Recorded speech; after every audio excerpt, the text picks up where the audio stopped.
SWR, Mo Bass. Customer says amp stopped working, burnt smell.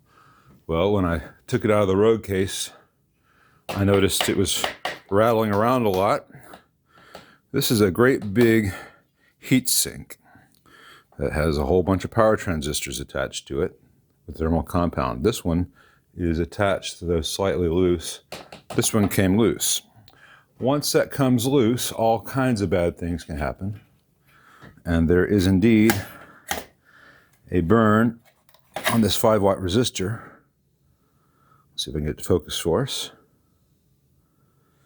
And that resistor there gave its life. Now, I don't know exactly the sequence of events that happened in this amp because I do not have a crystal ball. But I suspect that these 5 watts may be okay. And it's this one that gave up the ghost. And this one probably gave up the ghost because it did not have adequate heat sinking, because the big heat sink was loose and rattling around and banging into things, and things could touch that should not normally touch. So I need to disconnect this block, if possible, to pull it out and see what's up with all this stuff. This looks like it would have been attached to the top of that heatsink originally. And see how much I can do without taking the whole thing apart. And I need to see if either of these power transistors shorted out, causing this excess current draw. So I got some stuff to investigate and schematics to find and all kinds of nonsense going on in this.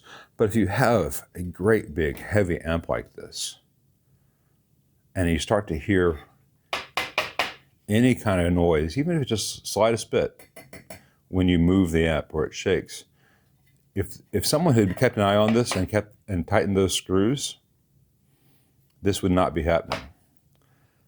This is not the kind of failure that just happens. There's nothing you can do about it. Maintain your gear, inspect your gear, protect your own investment. By the time it gets to this point, this could be a very expensive repair. I don't know. I'll find out. I'll report back. But even if it's just a couple $100, that is a couple $100 that you did not have to spend if you had just done some preventative maintenance. A little more poking around. This amp has been worked on before. Not very well. That resistor has been changed out. It's got some discoloration as from heat. This wire's got a little bit of a heat look to it as well. Let's see here. This resistor has been changed out, not very well. They burnt that cap. This transistor might have been replaced in the past. Certainly been worked on, not very well. That solder is not actually bonded to that pad.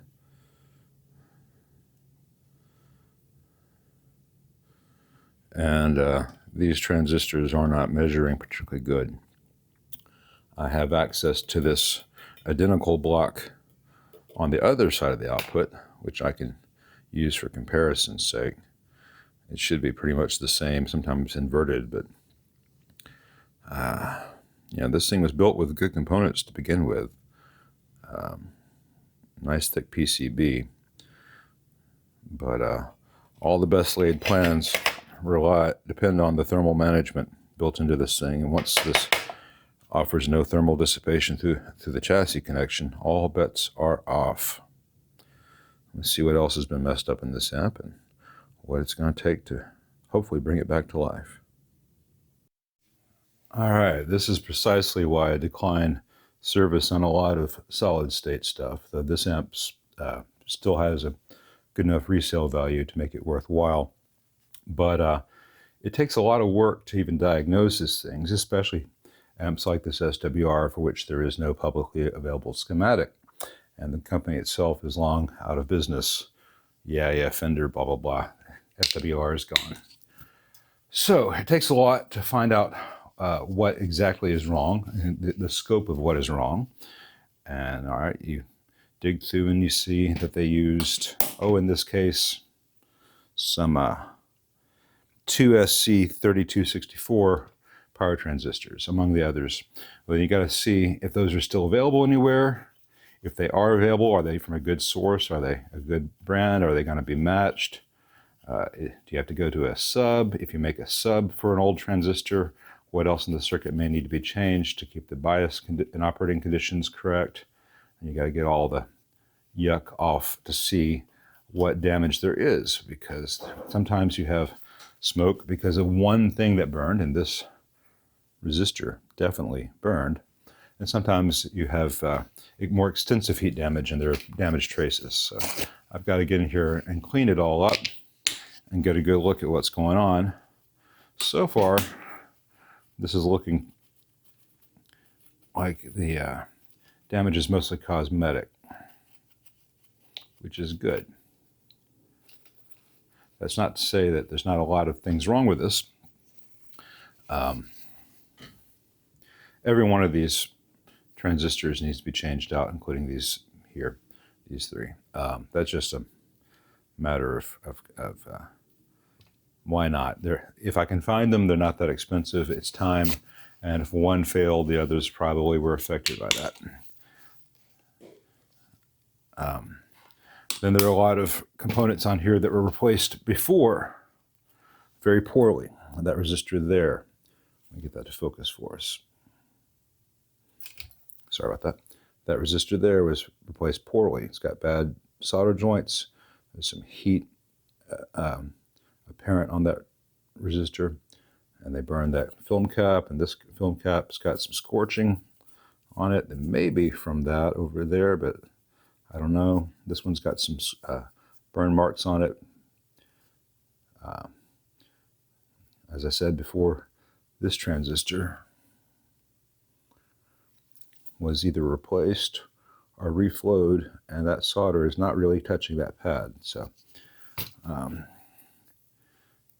it's always worse when you have to follow someone on an amp and you don't think that they did a very good job. It can be better not to have ever been fixed before if the fix causes as many problems as the solution.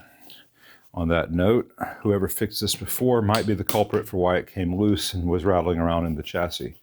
If they didn't have those screws tight, or they didn't have the correct screws. Some of the screws holding these transistors to the heatsink were non-original. They weren't all matching. So it tells me that someone lost the screws before while working.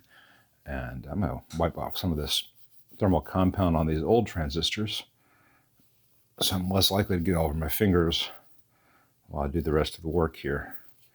And I will apply fresh thermal compound, of course, to the new components as they go in. It's just nice to not have to wipe my fingers off every 5 seconds from touching the damn stuff. It's pernicious stuff, thermal compound. It gets everywhere. Anyway, that's better. So now I need to write down every transistor used on this board, all the part numbers, and see if I can find replacements. And even the little transistors like this one here. Let's see if I can get this to focus better. You see it metal exposed in that? That transistor just blew out. That shouldn't happen. And this one here also blew out. Just a chunk of the plastic case is missing, which makes it more difficult to replace, because C4150 something, and then 94 beneath that. So I've got to see if I can identify that. Maybe on the other the other power board I can read it somehow. I wish people would not make their schematics unobtainium. I promise you I'm not going to go into business making knockoff SWRs. Maybe in 1990 that would have been a profitable thing to do. But now, not so much. More of that scorch off. Anyway, I've got to spend a lot of time playing cleaning personnel. I've got to be the janitorial department before I can be the engineering department.